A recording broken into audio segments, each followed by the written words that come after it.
continue. And then start. There we are. We started now.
Thanks to everyone for joining us. We're going to wait until probably at least 7:05 to get started. It's always tricky with registration and people finding the link at the last minute. So a few more will trickle in. We have about 35 registered at least, and there's always a few people trying to scramble for the link at the last minute.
Good evening, everyone. I think we will probably go ahead and get started. We're still waiting for about 2/3 of the registered guests to find their way in. This is one of the difficulties with Zoom, as those of us who have memories that allow us to remember back before the pandemic, you remember events were such that you know where the room is, you show up, and the event's happening or it's not. And with Zoom, we all have any number of technical difficulties that can arise at any end.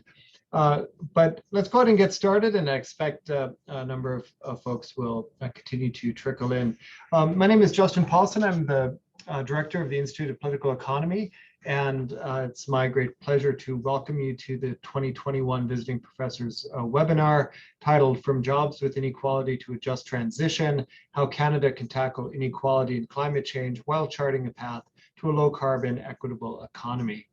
And although we're gathered on a video call and are not all in the same place, the Institute of Political Economy is itself located on the traditional and unceded territory of the Omama-Wininiwak, the Algonquin Anishinaabe Nation.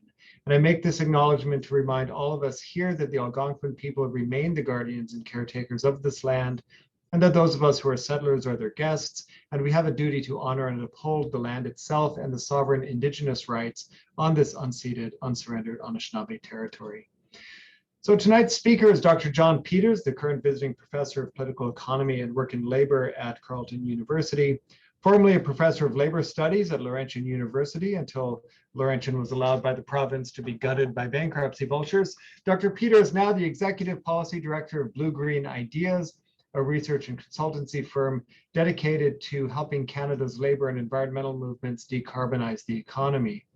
Those tuning in from British Columbia would probably agree there are few tasks as pressing as this. He is also a research fellow and associated professor at the Inter-University Research Centre on Globalization and Work at the University of Montreal, and continues to be active in Canada's labour movement. Dr. Peters is the author of the forthcoming Jobs with Inequality, Financialization, PostDemocracy, and Labour Market Deregulation in Canada, and editor of Canadian Labour Policy and Politics, Inequality and Its Alternatives, also forthcoming in the new year. So with great pleasure, I will turn over the floor to Dr. John Peters. Great. Well, thank you so much, Justin. Really appreciate it now. And really, I just want to also mention that it's been a real honor to be the visiting professor this term. It's been great to meet and teach the next generation of activists and researchers, as well as unionists and workers. And I hope that many are going to benefit from some of the discussion about tonight. Also, I want to just say that it's been really special for me to have the opportunity to teach at Carleton this term. My former supervisor at York University, which I'm sure many of you know, Leo Panich, taught at Carleton for many years, and he was instrumental in building the field of Canadian and global political economy. Also, I want to recognize Wally Clement, the former director of the Institute of Political Economy at Carleton. He's always been very generous in his support of my research, and I just want to say that I owe both a very large intellectual and personal debt. And finally, I express my sincere thanks to Gregor Murray, the director of the Inter-University Research Centre at the University of Montreal. It's due to Gregor's efforts that we see more and more progressive research on labor and improvements in progressive labor and employment policies. And his work has been really unparalleled in building international and national networks. And I just want to recognize that his support has been essential for me over the past decade in conducting and completing much of my research. Tonight, I want to talk about a couple of topics that have always interested Leo and have interested those on labor and the left, why we're in such a big mess and how we might get ourselves out of it. And like many other critical political economists, I think a large part of this mess is due to neoliberalism and how the rich have rewritten the rules in their favor and then gone one better by overhauling our democracies. And these are issues which I detail in more depth in my forthcoming book, Jobs with Inequality. But while that is certainly going to be not necessarily the most optimistic of the analysis and the talk tonight, I also want to talk a little bit about how we might get ourselves out of this mess. And we can do that by thinking, I think, much more strategically and optimistically about how do we confront both the inequality crisis as well as the climate crisis head on. And these are issues that are at the top of the agenda in my second forthcoming book, Canadian Labour Policy and Politics. So tonight, I want to just quickly go through for people tonight is about some of the data that we can have on inequality in Canada. And then I want to walk through some of the basic tools that I think explain how business and governments have used to boost capitalism and the fortunes of the wealthy, and talk a little bit about financialization, labor market deregulation, and post-democracy, which are all very big academic terms, but actually have real world consequences in terms of private credit and debt markets, and in terms of how our labor laws have been watered down or eroded or are simply not enforced, or how our democracy has been increasingly distorted and changed to the advantage of very few. But then I also want to conclude then by briefly outlining why and how a Green New Deal can be a way that we can take some steps forward. And in thinking about how to win a Green New Deal, we can think seriously about how winning control over people's pensions plans, or securing climate jobs, or mobilizing people power as well as political power are all the first steps, I think, for building a critical mass to wield much more leverage and to build much more institutional power for people and for a clean and sustainable economy. So first, inequality and jobs inequality. Just exactly how bad is it? Well, as we can see from this figure, what the last few decades have been about is about, I think, the wealthy and the rich essentially taking it all. Indeed, the argument can be well made that income growth among the rich in Canada has been so profound compared to the last 40 years, of which we have data. Canada has never seen higher levels of top income inequality than right now. And this development follows international trends in rising inequality amongst the richest developed countries. But as the data show here is that in a wide variety of ways about how income has favored a very few, especially in terms of top income shares and their market income shares. Canada is really at the extreme among advanced industrial countries, with only the United States regularly witnessing higher levels of top income inequality and growing inequality. Now, for some, I think that this might be a bit of a surprise, as there's often a sense, I think, amongst Canadian commentators and many Canadian social scientists that inequality isn't as bad as it is in the United States, and that's really not much of a problem. But that simply, I think, is not the case at all. As this figure shows, and my research shows, for those at the top of the income ladder, and especially at the very top, there's just been exponential gains. Those whose family incomes put them amongst the richest 1% of income earners increased their earnings 172% over the 25-year period, 1990 to 2015. And the incomes of the richest 0.01%, that is the richest 1,400 families in Canada, grew by even more, to 275%, if you can believe it, to 6.75 million annually. And to put this in perspective about what's happening in the rest of the labor market, the richest 0.1% had incomes that were just 12 times larger than the average household in 1990.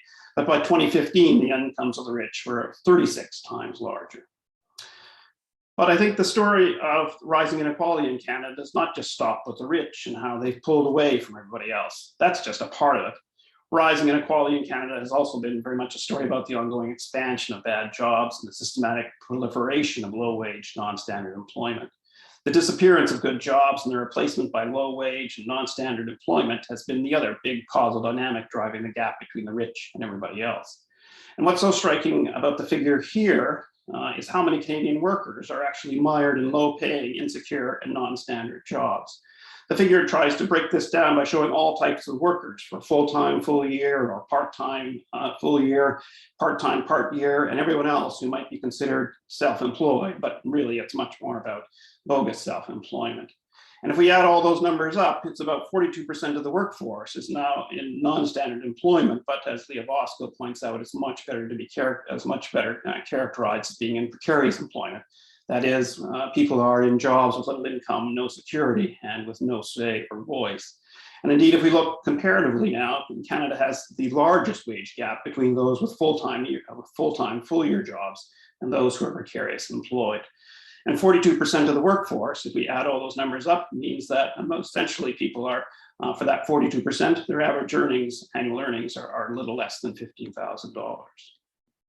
So what's this meant? Well, for the first time since the Great Depression, the richest 1% and the bottom 50% of income earners have essentially the same share of market income. you can see that this is something that's taken place dramatically and changed since just the 1980s, but it's skyrocketed since the 1990s. And while the rich have been getting richer, the bottom 6.7 million of working class families have actually seen their incomes begin to drop. And what more bad jobs and more non-standard employment has meant for the average working family is that for the bottom 50% of Canadians, their average income is now about $18,500. And by contrast, the average income of the richest 1% is, astonishingly enough, $843,000. Now, are these phenomena related? Often, in much of the literature, they're not. The arguments are that at the very top, the reason why the rich are getting richer is because of their innovation and their education. And the reason for some of the others who are going down is because technology is making workers redundant. But as I demonstrate, I think there's a great deal of problems with all of those kinds of arguments. Rather, I argue that the widening gap between the rich and the poor are actually two sides of the same coin. And what is tying those two together are these new processes that have been developed out of neoliberalism, those processes that we can call financialization, labor market deregulation, and post-democracy. Now, financialization, I realize, is one of those big academic terms that often makes people's eyes glaze over or simply shake their heads in disbelief.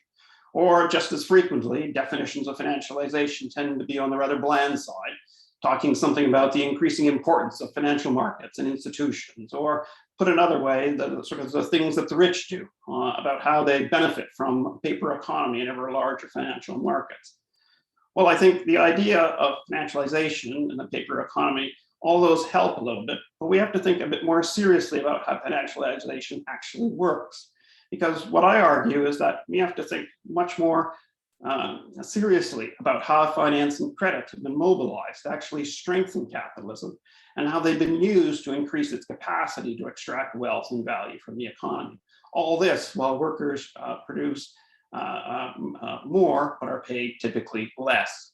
And in this sense, I think financialization and recent developments over the recent decades are not so much a deviation from the long-term trends of capitalism, but rather they're its new natural extension in ways to try to maximize returns from global markets and global supply chains. And I think one way of trying to think about it is try to think about it on a more personal level. Think about what it means when most of us have had credit cards, or when most of us have had big credit card debts. Even though we've borrowed a little, over time, the interest that we've had to pay, whether it's 10%, 15%, or 20% or more, has added up to much more than what that initial loan cost us. And it's in this sense about how business and how finance are actually able to use those kinds of assets to extract more and more value out of the broader economy. Because this type of process about extracting rents from assets and extracting rent from money and to extract rent from credit, all of this has begun to transform the nature of the global economy as well as national economies in very profound ways. Now, none of this, unlike the credit card debt, right, has happened simply because of a simple loan. Rather, it's happened because of how governments have put major efforts into reforming pensions and into reforming their tax regimes, reforming trade policy and financial policy. And all of this has been a way of propelling credit and debt markets to ever greater and ever more astronomical levels. And it's in this sense then that we can understand how and why housing markets or consumer debt have all begun to rise astronomically, and usually with dire consequences, both for trying to afford housing, but also to pay off some of the consumer debt. But at the same time that debt has taken place, then new financial institutions, whether it's pension funds or wealth and hedge funds or institutional investors, they've actually been able to use their new access to cheap credit and cheap debt to take over the ownership of corporations, both large and small. And as a consequence, just like when a bank has a credit card and uses that credit card to get money out of customers, so too those new financial institutions are using credit and debt to make corporations increase their dividends to be paid to shareholders. And so more and more money is all then being pushed much towards executive shareholders and the very wealthy that hold those shares. And at the same time that that's happening, corporations themselves have begun to develop new kinds of financial engineering models, models that rely on borrowing billions and trillions in debt and then using that to buy back their own company shares. And in this way, then they boost the share price, but they also boost their compensation and returns. And again, rather than actually making something more productive or paying better wages for workers, billions in profit go upwards, and usually those billions are being hidden in overseas tax havens.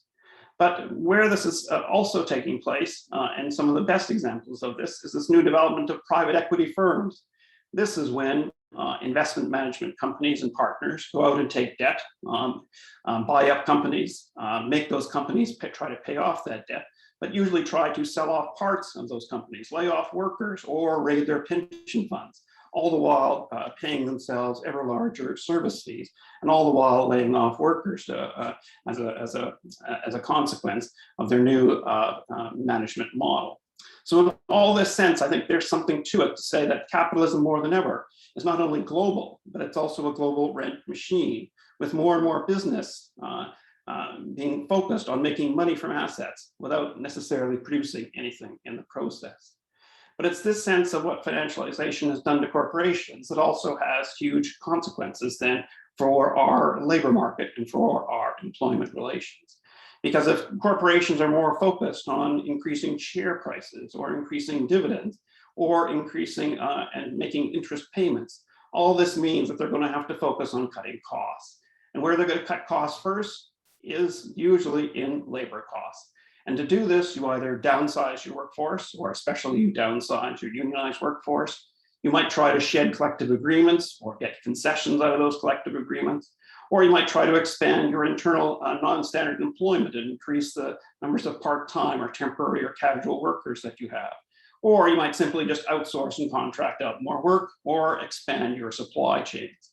All this has been transformational, right, of political economies in Canada, but also worldwide. And contrary to a good deal of conventional social science arguments, I think we can understand how and why workers and unions have had such difficulty, because more and more businesses are able to make wealth and to make profits, not necessarily in those old ways of investing and hiring more people, but instead in new areas, whether it's stock markets, currency trading, property rights, and global supply chains.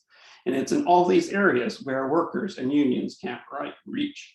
This has been fundamental, I think, in tipping the balance of power between workers and capital back to the favor of business. So that's one, I think, key driver that we can use to understand why is it that inequality is rising at both the top and the bottom. But to go along with that has been the major policy changes that we've seen governing our labor markets.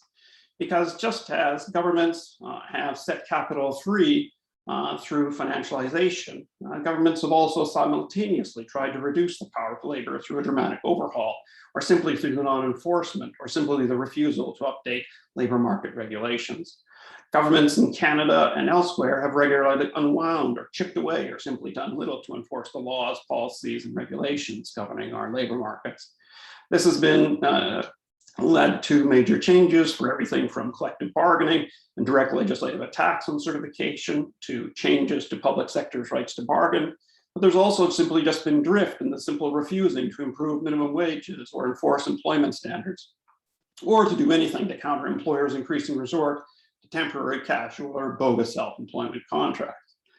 On top of this, there's been the usual fragmentation of labor laws with regulatory changes to specific sectors, like temporary foreign workers in agriculture, for example, that leave hundreds of thousands of workers on temporary work visas bereft of almost any public oversight, any rights at work, or any recourse. I think the goals of all this regulation have been very clear. One is to make the labor market ever cheaper and more flexible, again, for financially driven enterprises interested in boosting share prices. And two, it's about limiting workers' voice in workplaces, as well as limiting workers' political power in the political sphere. And in these ways, deregulation has worked very much hand in glove with the super rich and financially driven business models. And there's no question that the institutionalization of low-wage work and precarious employment has helped boost share returns worldwide, as well as nationally here as well. But I think what this means more generally, of course, is that this has huge impacts, again, for jobs and employment. For along with the financialization and transformation of employment relations, the systematic decline and systematic non-enforcement or systematic fragmentation of labor law and employment regulations has also led to the loss of union jobs in the private sector, or it's opened the way for companies to fissure their employment contracts, or it's led to companies flouting labor laws, or companies dragging out hearings, or simply paying the small penalties that are there. And at the end of the day, all this has meant that deregulation has been a second key way that millions of Canadians have been condemned to work in insecure, low-paid, often no future and no voice jobs. And it's in these kinds of sectors that unions themselves have struggled a great deal to try and organize. Post-democracy is the third and final factor, I argue, that can help us account for rising inequality. In some ways, the dynamics of post-democracy, as many critical political economists would argue, are not entirely new. For every democracy over the past 2 centuries, the fundamental challenge has always been about the divide between the rich and everyone else. And the rich have always wanted to hold on to the economic and political resources that they have. And any reforms that are proposed that more broadly disperse political power have always been very vehemently opposed. But I think simply thinking that this is more of the same misses about what's happening and what's happening to our political economy more generally. One is that with financialization, it's clear that the affluence of companies has been more and more able to buy and build political influence. With a great wealth, business and elites have funneled millions into political campaigns and into party finance, and into lobbying to win more policies and political sway. With ever-growing profits, elite have had ever fewer reasons to compromise and are ever more willing to fund think tanks, buy media, and attack critics, all in order to influence the public as well as public officials for the needs for greater economic policy reforms and labor market reforms. And at the same time that has happened, our democracies and politics have been distorted and twisted by these business efforts. More and more parties are reliant on wealthy backers, and more they focus their efforts on fundraising and corporate media. More and more parties begin to focus narrowly on winning a very small slice of the electorate. And more, as a consequence, our politics becomes dominated by the concerns of the well-off. And all of this is at the end means consistently that the interests of the vast majority of citizens mean less and less. More citizens turn out, more citizens have less trust in the system, more citizens are going to be much more likely to turn in other kinds of directions against democracy as well. Colin Crouch has, I think, very well characterized these developments all as post-democracy. We still have elections, we still have party politics. Yes, we have all that.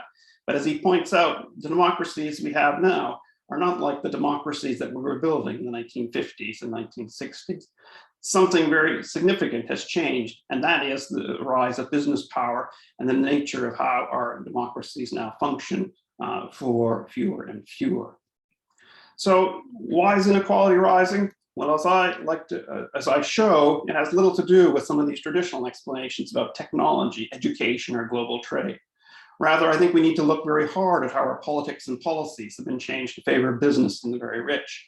We have to look very hard about how political parties and governments are focusing more and more on the priorities of business, finance, and the affluent. And we have to look very hard about what financialization has meant to where economic gains are going in the economy and what it means for workers' wages and jobs. And lastly, paying attention to labor market deregulation gives us a good sense and a good understanding of why low-wage work and precarious employment across the labor market are becoming more the norm as opposed to the exception. And I think there's also something that critical political economists can learn from this as well. I think especially in Canadian political economy, inequality is too often assumed, and it's too often assumed that governments are always going to work for the rich. But I think in making those kinds of assumptions, we miss about what kinds of economic changes have taken place. We've missed how economic policy and the rules have been rewritten.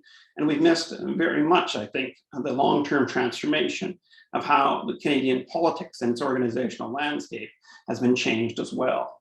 Digging more deeply into these major dynamics of neoliberalism, I think, are key for understanding some of the mess we're in, and most also for thinking about how we might get out of it. Thinking hard about neoliberalism and post-democracy financialization also can help us understand Canada's climate crisis. Ever-growing finance and financialization of the oil and gas industry have been key to the explosion of fossil fuels in Canada. But so too, the ever-growing power of oil and gas and their influence on provincial governments and the federal government can help us understand why we're seeing ever more subsidies and ever more sophisticated ways the government providing support for the oil and gas industry, but at the same time talking about how they might in fact be trying to address climate change. But if we look seriously about what is actually happening, it's the power of business and finance that explains why Canada continues to rank at the bottom of all international assessments in developing adequate climate policies. And here, according to the Climate Change Performance Index, NGO out of Germany, Canada ranks number 58. That's below Russia and Australia, but just ahead of Saudi Arabia and the United States in its climate policies. So if this helps explain the mess we're in, I guess the question is what possibilities are there that we can actually get out of it?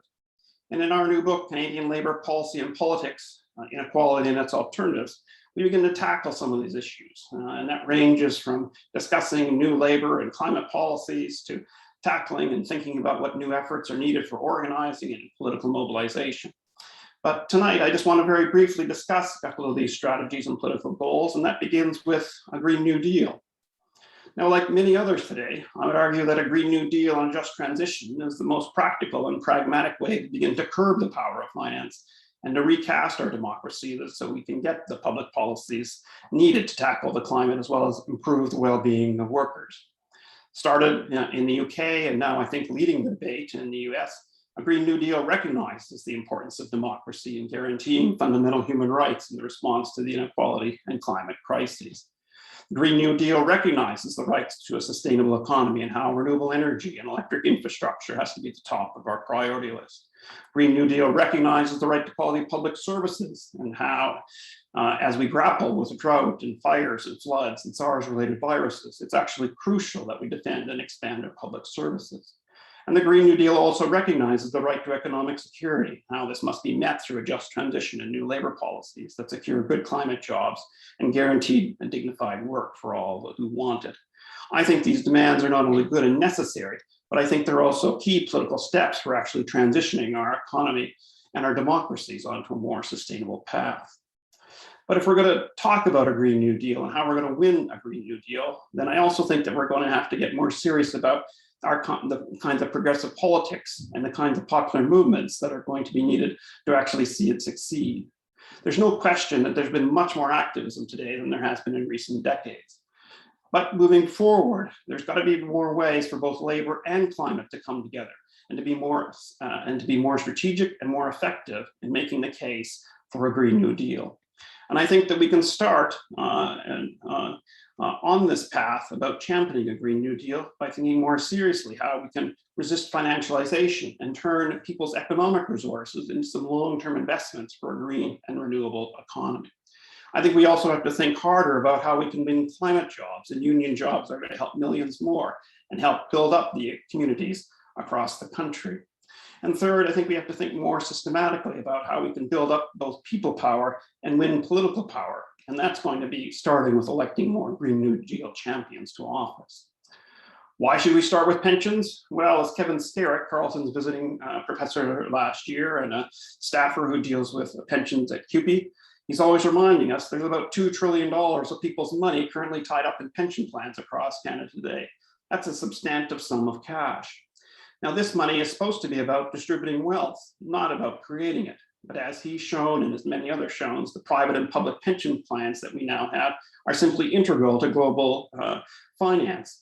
And they often help to create why tar sands extraction and offshore oil and pipelines and shopping malls are all continuing to proliferate, while renewable energy, childcare, and public long-term care do not.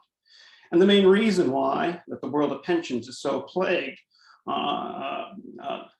and is so less willing to support the public is because its utter absence of democratic accountability or public commitment. But it's also because of how our pension funds are run by money managers and corporate executives. I think this is something we have to think about changing, and we have to think about how we can use pensions to tackle not only the problems of financialization, but also how we can use our pensions to get some say in the solutions to a fossil fuel economy and how we can then turn that around and build an economy built on renewable energy. Now, there's been lots of activity on pensions over the past few years. Climate activists like 350.org have called for pension plans to divest from fossil fuels. And in doing so, they've activated a whole generation of activists and called into question the political and economic and moral viability of a fossil fuel industry and the finance that's behind it. At the same time, and just in this past year, we've seen major public sector unions in New York City, as well as in California, win divestment from fossil fuels and make commitments to push their funds to reduce emissions. And at the same time, we're also seeing notable divestments here in Canada, at the case de Biot in Quebec, but also several universities, among them UBC and the University of Waterloo. These are all big steps forward, but in the scheme of things, I hate to say it, they're still a drop in the bucket.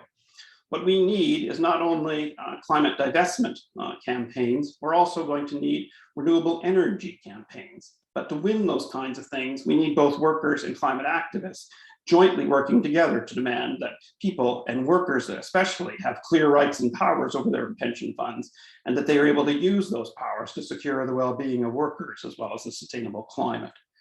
As Kevin has pointed out, as well as others, we need pension trustees who have the powers to call for clear reporting standards on climate change, or clear reporting standards for workers and labor organizations. But we also need joint public trustee and public accountability campaigns that are going to work alongside divestment. If we begin to win these, then this is one of the first steps that we can think about as ways of trying to tackle financialization and the climate crisis. A second big strategy, I think, for winning a Green New Deal, climate jobs. There's no shortage of science and progressive policy telling us how to change our energy and our economic infrastructure. The problem is that in Canada, there's just been almost no progress whatsoever about any of this. And what's the reason why there's been no progress is because I think one of the big things that's been lacking is the labor power and the labor voice that's going to usher in and make these investments a reality. Too often, we still have our Canadian unions have been sitting on their hands, fearing offending members. And just as often, I think unions have been waiting for some of the work to come to them. But what's clear is that waiting is no longer an option. And it's been this reason why unions in the US have been actually moving the debate forward. Led by construction trade unions, the transit unions, and manufacturing unions, all in the wake of Hurricane Sandy. New York State unions formed Climate Jobs New York, the first union-led coalition to win major multi-billion-dollar commitments to renewable energy, public transit, and building retrofits. And now with their success, they were able to push and go further, and they've gone national with the creation of Climate Jobs National Resource Center. And just this past fall, Climate Jobs Illinois has won an even more ambitious climate and jobs package. And now there's new coalitions forming in Texas and Connecticut. I think Canada's labor movement has to follow suit. And the quickest way to do this is for unions to talk to Climate Jobs National Resource Center and begin to think about how they too can make the plans for building a clean, renewable energy economy. But to do this, we also have to think about the kinds of labor policies that are going to win new members and that are going to help communities across Canada. If we want to win thousands of new union members, the best thing is all construction workers always know, get project labor agreements and community benefit agreements.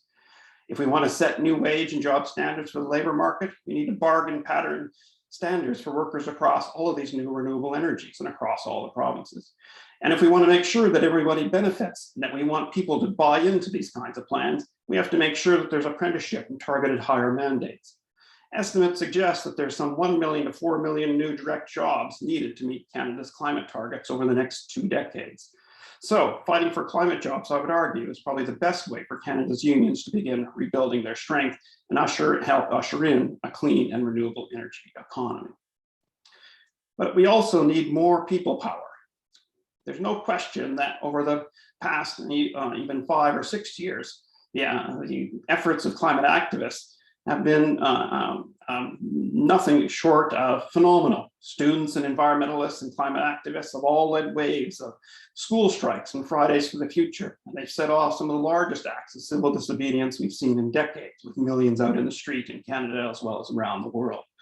The climate movement is now leading the way in energy and exuberance. And I think we're seeing how you can use blockades and occupations and sit-ins and divestment to say no more to fossil fuels. But still, in saying that, I still think we're going to need a much more popular mass non-cooperation.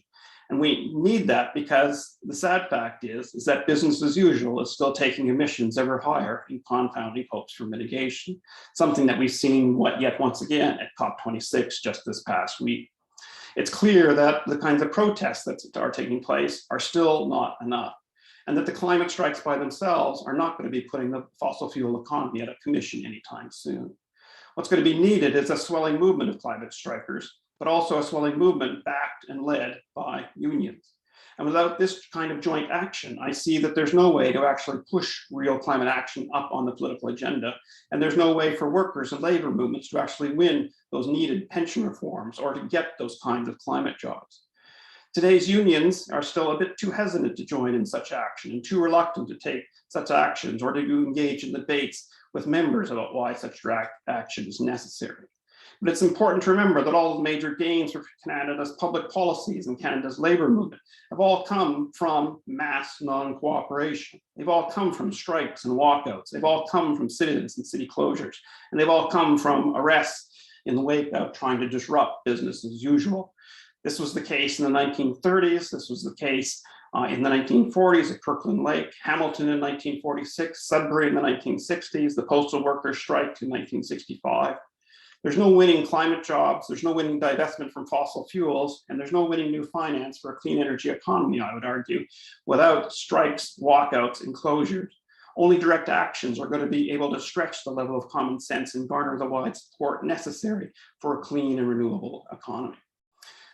This is still a long ways off, I realize, and probably this is pretty controversial. But I think first steps, I think unions have to start discussing Fridays for the Future with their members, doing more education and debating about how they can and should be helping the students who are out on the streets. Climate protesters themselves could also reach out, talk to unions, talk to labor councils, and ask for support the next time they're leading a walkout on a Friday afternoon. Do all this, and I think some of those next steps are going to come where everyone begins to realize that there's never any diminishing returns from activism and solidarity. But more than ever, if we don't get people power out on the streets, then we're not going to be able to make those kinds of demands a reality for actually addressing the climate crisis that we're in.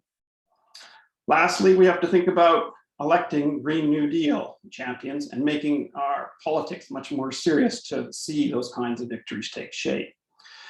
There's lots of activism and there's lots of new bold ideas and ambitions and demands.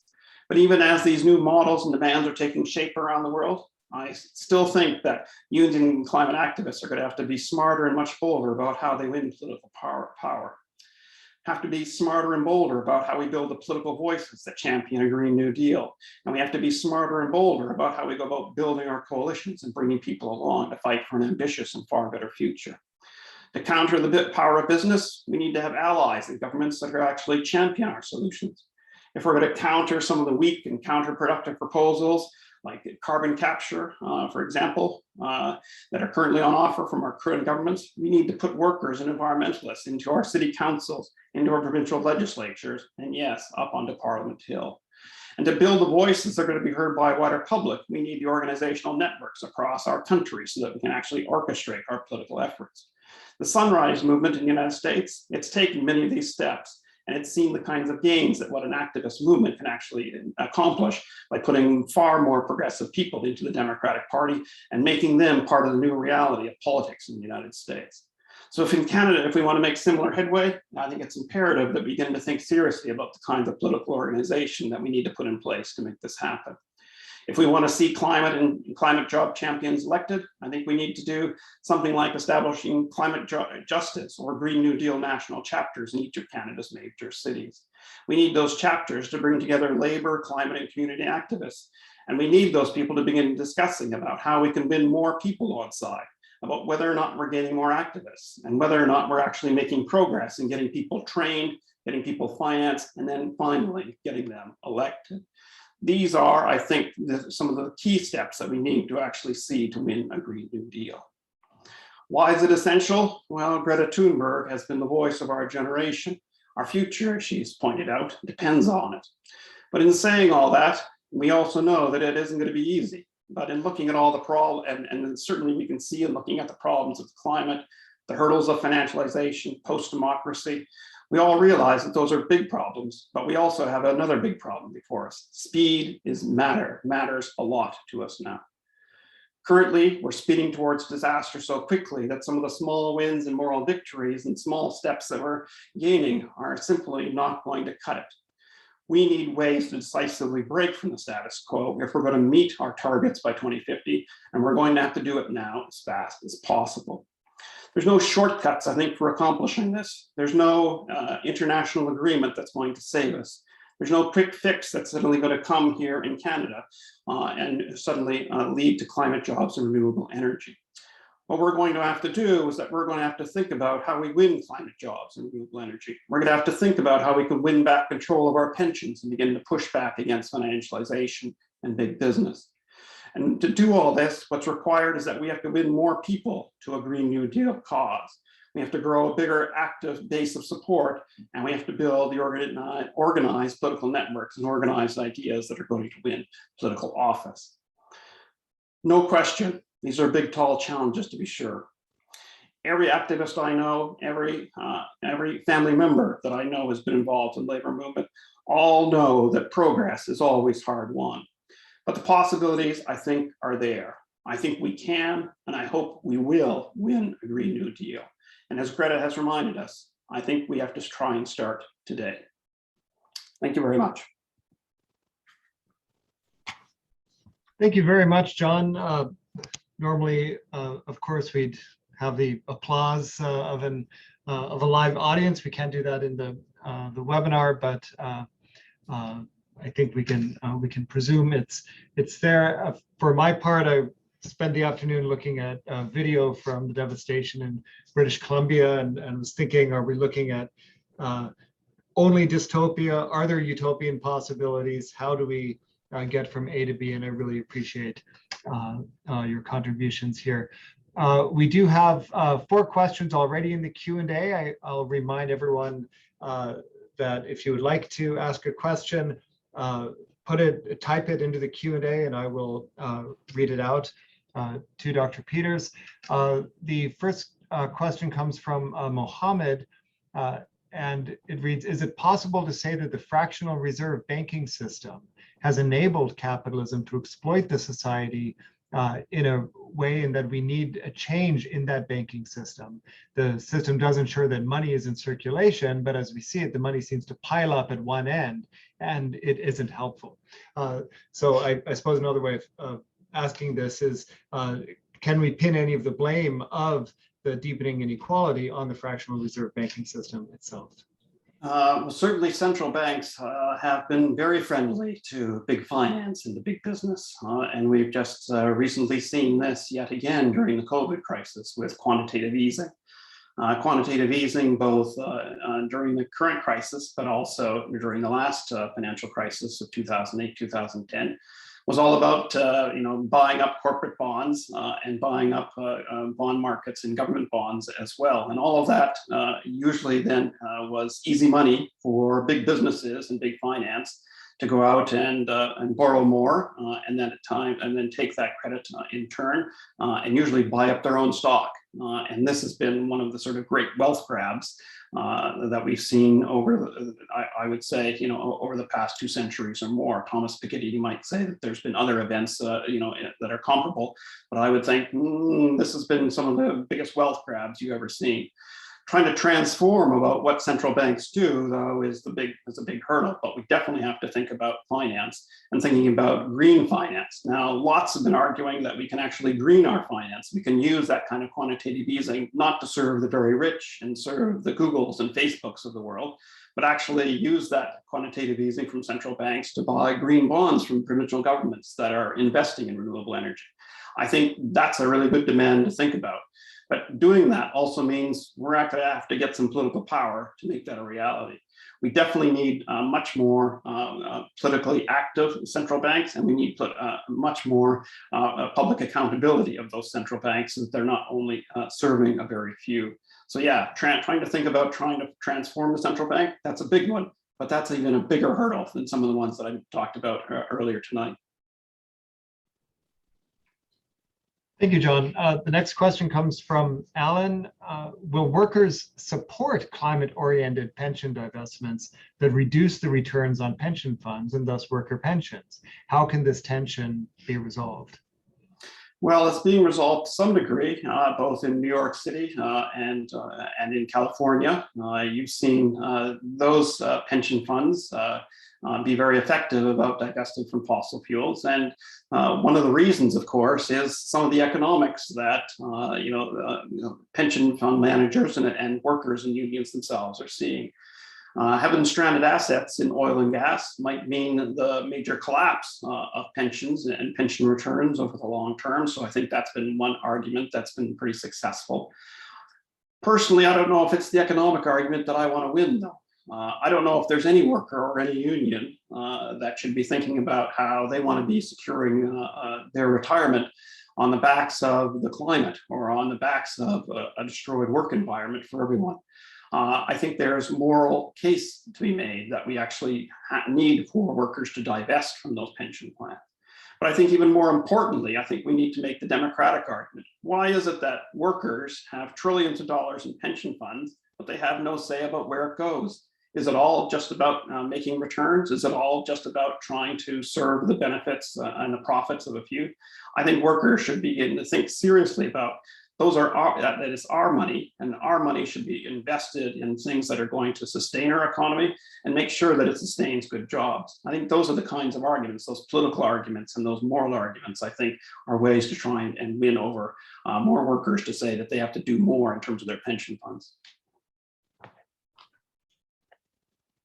So it sounds like you're saying there's no automatic reason to expect workers to support or not support divestment, but it's a political question and needs to be agitated for. Yes. Yep.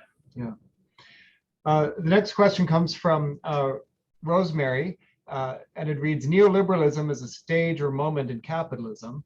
During the pandemic, we have seen aspects of neoliberalism being rejected, for example, less government, austerity, and so on. Going forward, it could be argued that liberal governments taking up a Green New Deal will simply mean a new form of capitalism. Public-private partnerships will increase to build new infrastructure and electric transportation and so on, which will not lead to a decrease in inequality or changes in the class structure. And I think the question is whether you can comment on either of those aspects of it. This is certainly something that I see in my own seminars right now. The sense among some of our graduate students that there's just a disconnect in reality between politicians who say, we can't tackle climate change, it's too difficult, we can't do X, Y, and Z, and then they're perfectly prepared to shut down the economy when the pandemic hits and give us all of these ready-made solutions for doing so, and then they won't invoke them in this other scenario. And then simultaneously there's this real sense of dread among so many, at least of my students, that there's a low-hanging kind of compromise fruit for politicians at COP26 and after, in which climate solutions might be possible that exacerbate inequality rather than solve it. Let a handful of rich white guys sit comfortably while everybody else drowns. Yeah, those are big problems. And that's why I think we have to think seriously about how we make the case for a democratic Green New Deal, right? And we have to make sure that it's going to be publicly led and that people are going to have a real say in that. And yeah, if we don't make that case and if we don't organize to actually have our voices heard, then sadly, it's these kinds of false solutions and what might be called baffle gap or what might be called in a more vernacular term, complete bullshit are being sold to us. So if you want to talk about, the policy baffle gap, that's certainly being peddled by Mark Carney, talking about how they have a new climate coalition finance fund, of trillions of dollars waiting out there. So that's going to, be mobilized, to save developing countries around the world. Well, all that, of course, is about making more loans to these countries at high interest rates and it's about selling any of the renewable energy projects or any of the mitigation efforts off to private equity companies or any to other global firms that they can possibly imagine. So yeah, so we don't want the dystopian Green New Deal that's trying to be sort of sold as a sort of an option to people, and we also don't want the other one where we have big fossil fuel companies continuing to say we're going to continue to pump, we're going to continue to export and use. All as a way of trying to fund, a Green New Deal and use, clean oil as a way of trying to, make climate sustainability a reality. I think those are terrible kinds of ways. And yeah, we have to cut through that. And I think, if you're going to talk seriously about winning a Green New Deal, we have to talk seriously about why those solutions are bad solutions, why those solutions are only going to feed the problems of inequality and the climate crisis, and why we need much more progressive and substantive democratic alternatives to those. Thank you. I wonder if I can push you a little bit more on that last point, because so much in at the end of your presentation focused on electing people to office and getting in positions of political power. And I wonder if we're up against a chicken and egg problem, right? Because electing people to office is slower. It requires parties and structures that are already rather compromised by fossil fuel politics. The Prime Minister today called Canada an oil-producing company, and then corrected himself in that country, which was, a wonderful Freudian slip. But how do we get past that, given that revolutionary climate policies were required years ago, and we don't have time for a long march through the institutions, as it were? Well, I hope we do have the time, because we got to take the time, right? And if we don't take the time, then you get what's happening now. We don't have enough people championing a Green New Deal. We don't have enough people talking about the kinds of renewable energy we need. We don't have enough people talking about, making energy efficiency and building retrofits, a national policy, or we don't have people talking about public transit, right? There's just not enough that are out there. We have lots of NGOs, we have lots of environmental activists, but that doesn't necessarily mean that those governments have to listen.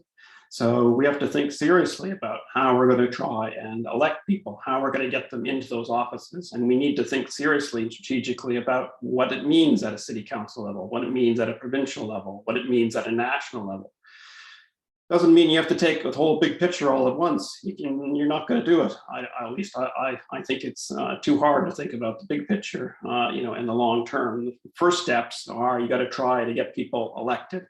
You get people elected, you get more people interested, you get more activists, and you get more people elected again. You can take the next step about trying to transform those parties and policies. But at the end of the day, we're going to also, at some point, you have to think seriously, as you mentioned, about the long term. Unless I think we can find progressives who are going to stand and win office, you can't talk about how you're going to actually win government and hold that government over a long term and develop the kinds of policies we need. Leo was always pessimistic and optimistic about any of this, and he would tell you at length all the problems we have about transforming social democratic parties. But unless we work through those parties and get the kinds of activists inside of those parties and the kinds of progressives, I don't think we can move that debate forward. And we need to do it faster rather and smarter rather than later, or try to ignore it.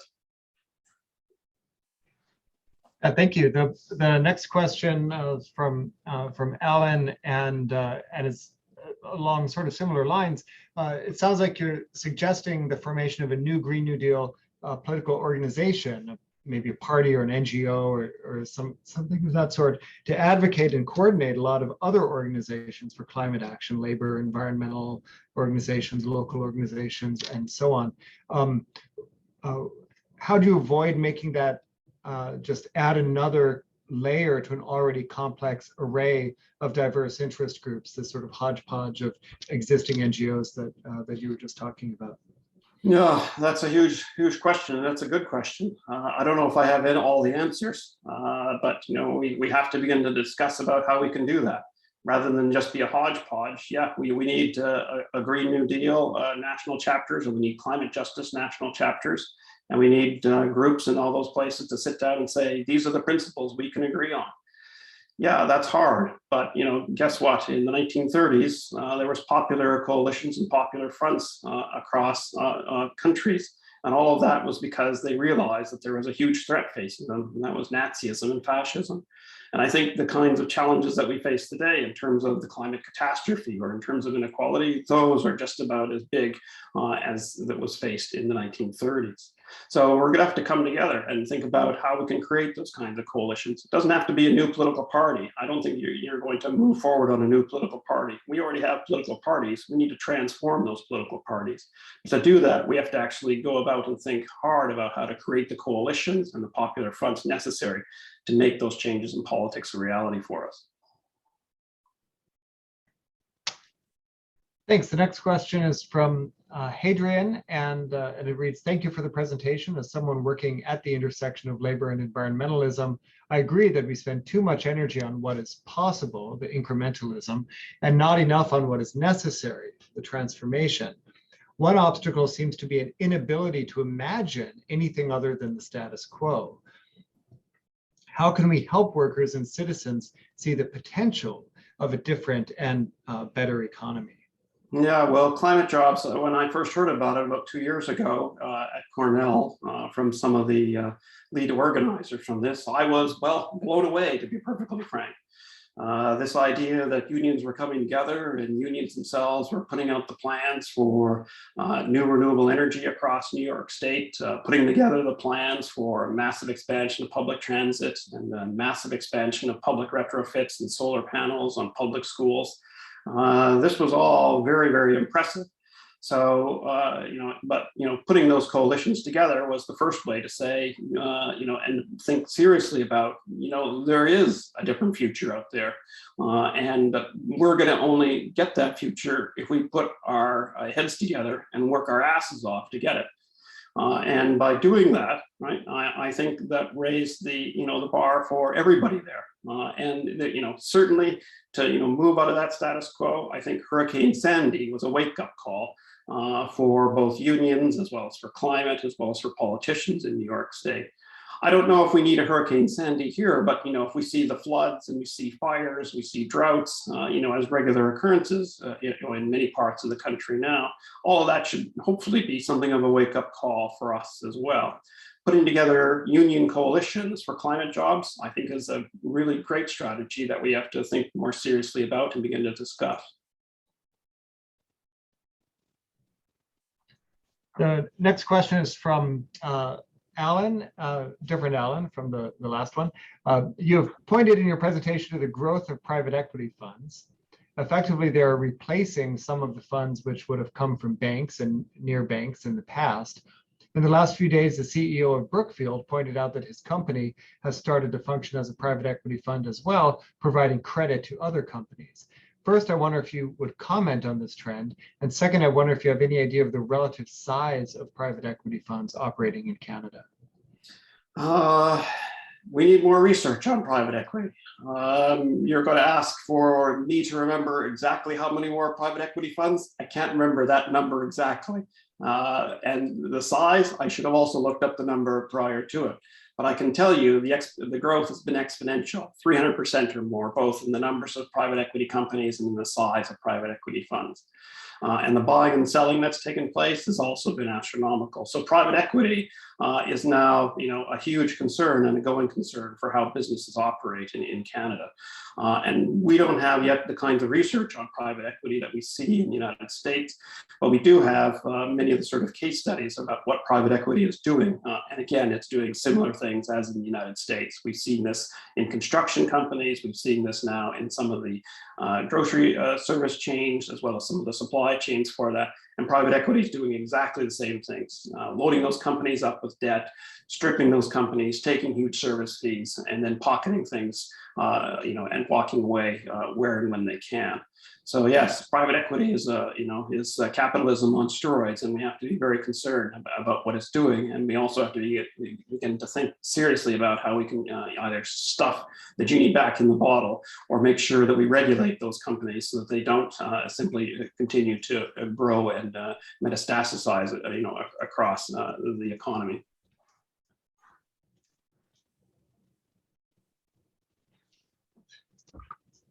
Thank you. For anyone who joined in the last few minutes, I saw there was actually a wave of people coming in at 8. I think there was another meeting that may have just ended. Any questions or comments, feel free to put in the Q&A box. The Q&A box is empty at the moment, so if I can take the chair's prerogative and ask a few questions on behalf of some of the current students I've been talking to interested in these questions here at the Institute. You've focused really clearly on the neoliberal trend toward income inequality in Canada and the carbon economy's tendency toward income inequality, especially the neoliberalization of that. But how do these intersect, or can you say more about how these intersect with racial and gender inequality, especially since climate catastrophe doesn't affect everyone equally?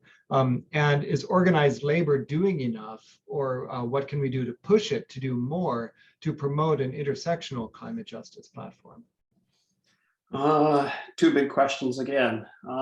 Let me take the last one first. How can we make sure that the kinds of transformation we see towards a renewable economy benefits everybody and benefits everybody equally and provides good work?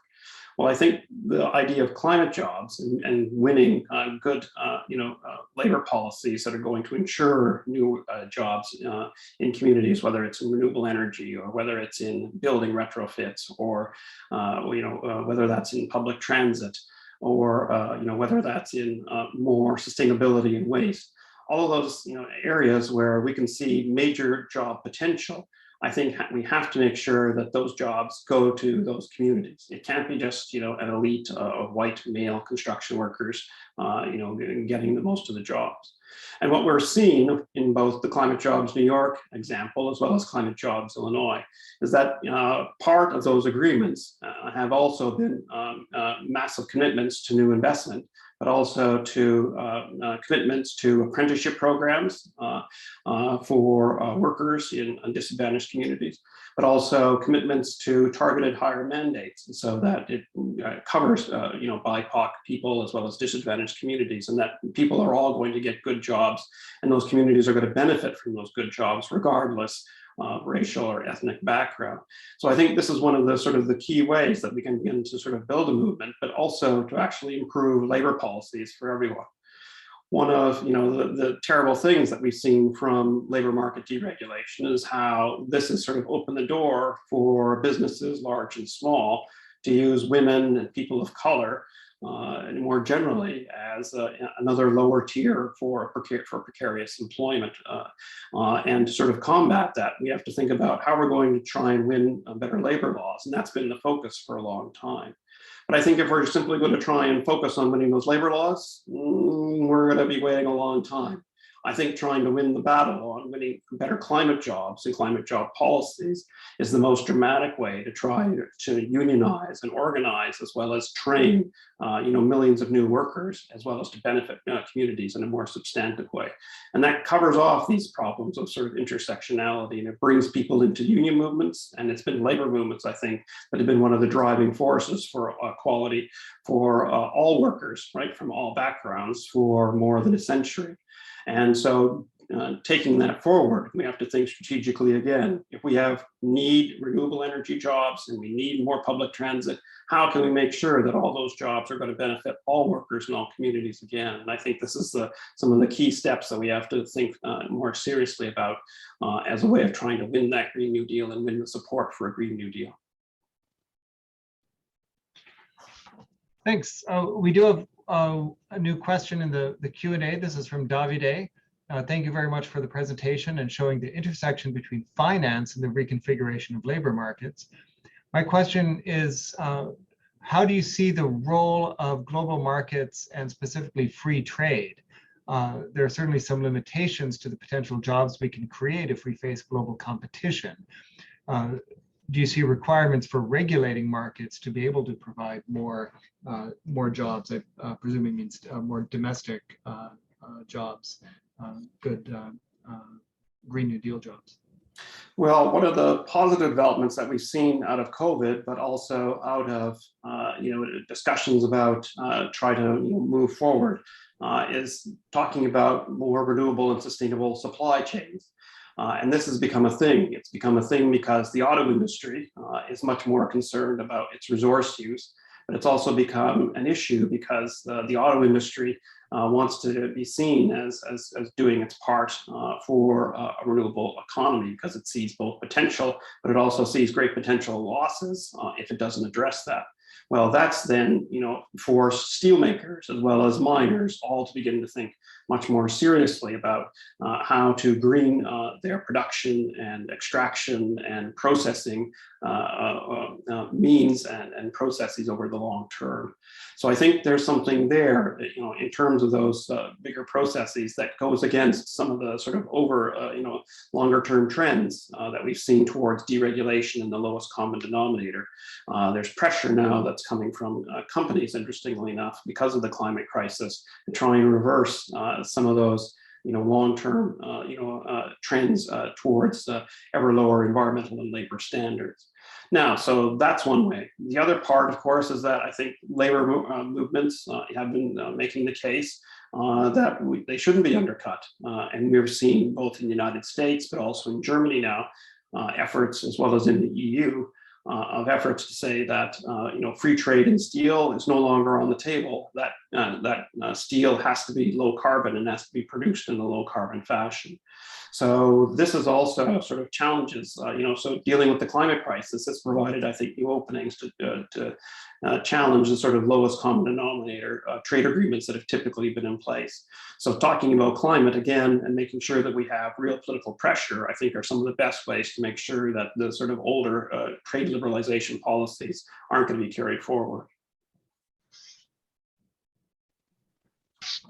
Thanks, John. I have another question that stems from a thesis that one of our students is writing on the relationship between financialization and union power, which of course your talk spoke to a great deal.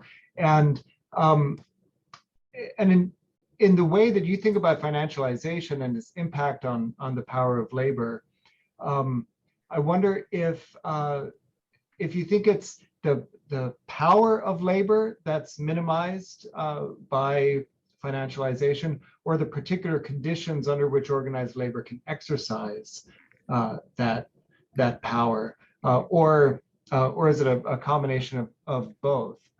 No, definitely a combination of both, right? So you're seeing, just massive layoffs, across the board in North America. And some of the hardest hit industries have been in, both in steel as well as in auto parts. So the sort of the loss there. And then, of course, the breakup of collective agreements. This has weakened unions themselves. But unions themselves then, have found it very difficult to try and fight back, against those kinds of collective agreements, because they're facing, job loss. But they're also facing, the fact that it's the bargaining power itself has just become more and more unbalanced. Now, in some cases, unions are trying to follow supply chains, but you can't necessarily follow the supply chains. And you can take strikes, but what happens when you take strikes? Well, the company can keep operating, and in fact, the companies can still make money. That's very different than what has taken place before in, say, the 50s or 60s, when workers in steel and auto could take strikes and take big strikes, and even a strike at one or two plants would be enough to actually almost hold up an entire industry. Well, that's no longer the case at all, right? So it's both those direct job losses, but also how business itself is still being able to function now and function even in the conditions of labor resistance that have really sort of, tipped the scales against workers and unions. So thinking about strategically about how to fight back, well, that's a tough one, but that's why I think sort of thinking a bit more long-term and thinking about, whether it's in climate jobs and trying to win better labor policies, or thinking about pension reform. Pensions are huge in terms of financialization. It's one sort of, little pin that can sort of take a whole cascade of finance and begin to transform it in a different direction.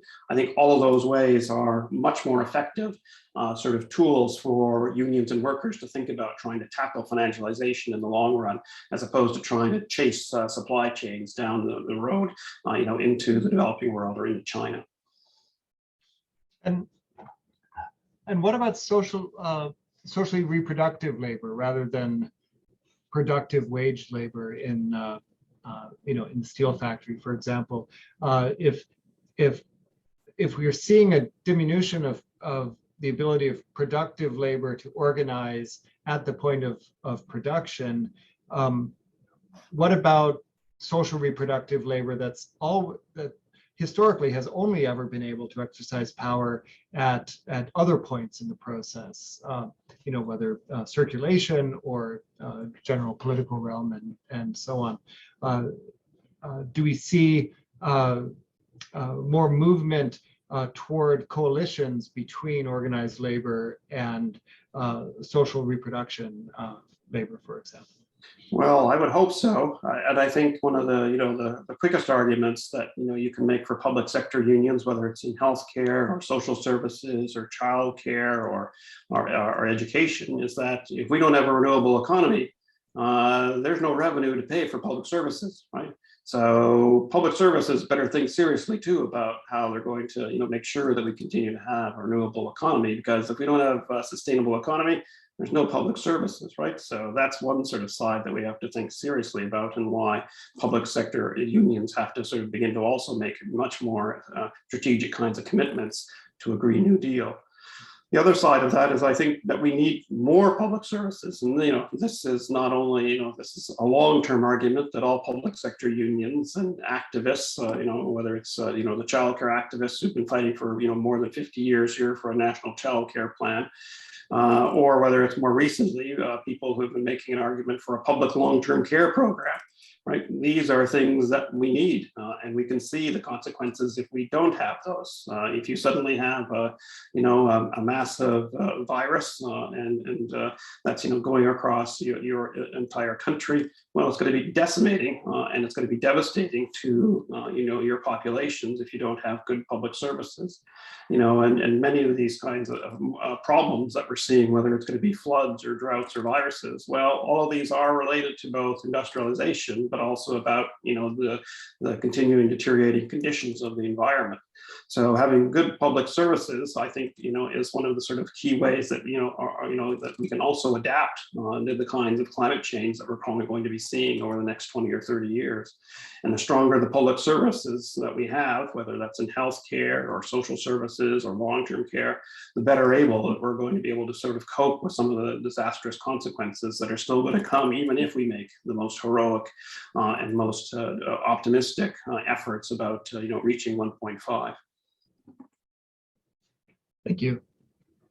We have another question from Alan. Thanks for your very stimulating presentation and responses to questions. Does your Green New Deal plan include the notion of stopping and perhaps reversing economic growth by reducing consumerism and waste? And if so, how would you address the consequent rising unemployment? Does it need to be, does it require guaranteed annual income, for example? Well, regardless of how we deal with the waste issue, and we got to deal with the waste issue and recycling issue and the use of our resources, having job guarantee, I think that's a hell of a damn fine thing that we should have, right? And as part of any Green New Deal, we should be thinking about how we should be able to guarantee people jobs and guarantee people good jobs. That's a hell of a fine public commitment to have. And if governments had that public commitment, as opposed to improving shareholder growth and the latest profit rates over the last quarter, I think we'd see very different kinds of public policies and very different kinds of public efforts. So yeah, so we have to deal with that. The waste issue, that's not my area of expertise. But saying that, I think there's no question, unless we deal with some of the serious waste issues, of which electronics and plastics are probably the chief things that we have to tackle most immediately. We're not going to be able to get that renewable economy. If we're going to start to build the kinds of renewable energy and build the kinds of battery capacity, the only way we can do that is not by extracting new resources, but by recycling the kinds of resources that have already been pushed out into products and are currently, in waste and landfills, around the world. So yeah, so trying to think about a regenerative economy, I think, is also going to be key, and trying to win a much more sustainable and zero impact economy is also going to be a major challenge going forward.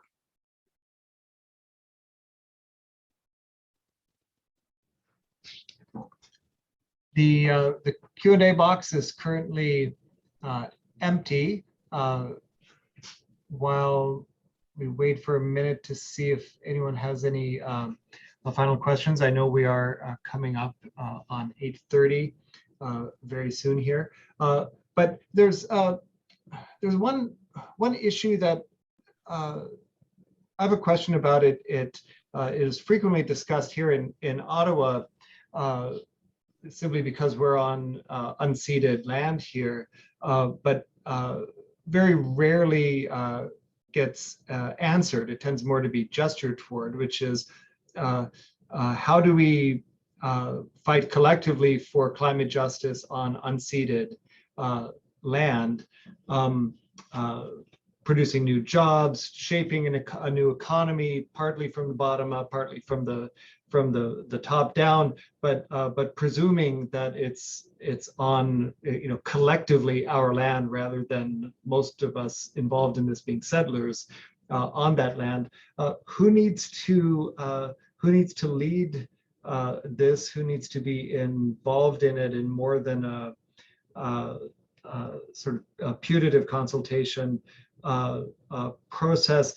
Is organized labor engaged in enough of these kinds of conversations? Yeah, well, I think there definitely has to be more conversations, and I think with First Nations communities. But you can also see lots of activism by First Nations communities on climate justice and on sustainability and economic renewal. That said, you also see lots of First Nations communities that are torn over the fossil fuels versus jobs issue. How do you sort of begin to move that forward, especially when there's so many First Nations communities that are facing poverty or are currently facing other socioeconomic problems because of lack of employment. So yeah, so that's another sort of big part of trying to build that kind of coalition, and making sure that First Nations are part of that, and that they're discussing ways about trying to similarly get those kinds of investments, similarly trying to get those kinds of project labor agreements on reserves in First Nations territories. Similarly, talking about how to get apprenticeship and training funds, as well as the public investments in renewable energy and energy efficiency. Think about the gains that could be made, on any First Nations community if they simply had cheap and renewable and secure renewable energy, or if they simply had good housing and good energy efficiency for those housing. Think about the difference it would make to those kinds of communities. I know in Labrador, for example, many communities are all dependent upon huge diesel generators for their electricity. Well, there's not only pollution issues, there's also just basic employment issues, and this hasn't solved any of the kinds of socioeconomic problems that those communities face. So I think there's lots of solutions, for those communities if they look to a sort of a renewable economy. But yeah, they also have to be part of that kind of politics to try and win that, if we're going to move forward. Thank you. We do have one more question in the Q&A, and maybe this will, I'll take this as the last one. Also from Davide: when it comes to international political economy, Canadian mining companies dominate global extractive industries. How do we deal with the contradictions of building a Green New Deal with many of our companies globally being involved in extractive industries? Does this Green New Deal push include renationalization of many industries in order to change their extractive practices? Well, I would like to, as a longtime member of what would be seen as the waffle in Saskatchewan, I would say yes, but not necessarily would everyone agree with me. And there we'd have to have hard conversations about how we get public control over big mining companies and global mining companies, of which the Canadians are among some of those, leading and most dirty, environmentally, wasteful, companies in the world. How do you go about trying to do that? Well, I think the focus is really about trying to green those supply chains, right? And if you're talking about the steel industry, well, the steel industry is talking about how it has to have clean steel. Well, if you're going to have clean steel, well, what does that mean for your iron ores? What does it mean for your metal industries? What does it mean for all those component parts? Well, you're going to have to think seriously about how you're going to electrify the production and extraction of those industries. And you're going to seriously have to think about how you try to electrify any of the production processes inside of the mining industry itself.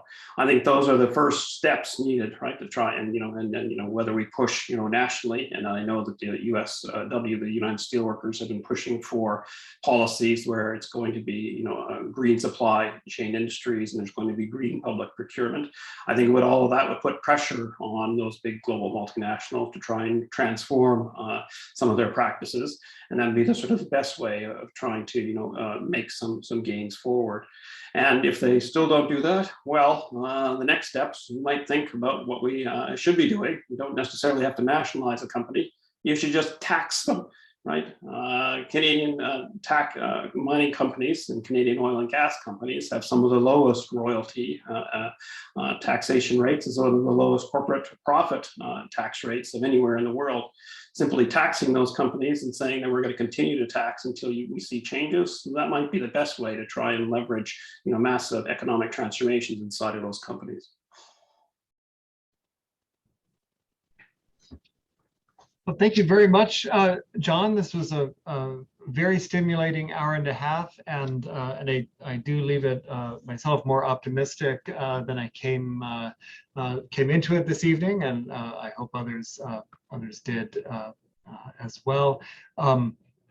Again, thank you very much for your insights on what is one of the most important, most crucial topics of our time.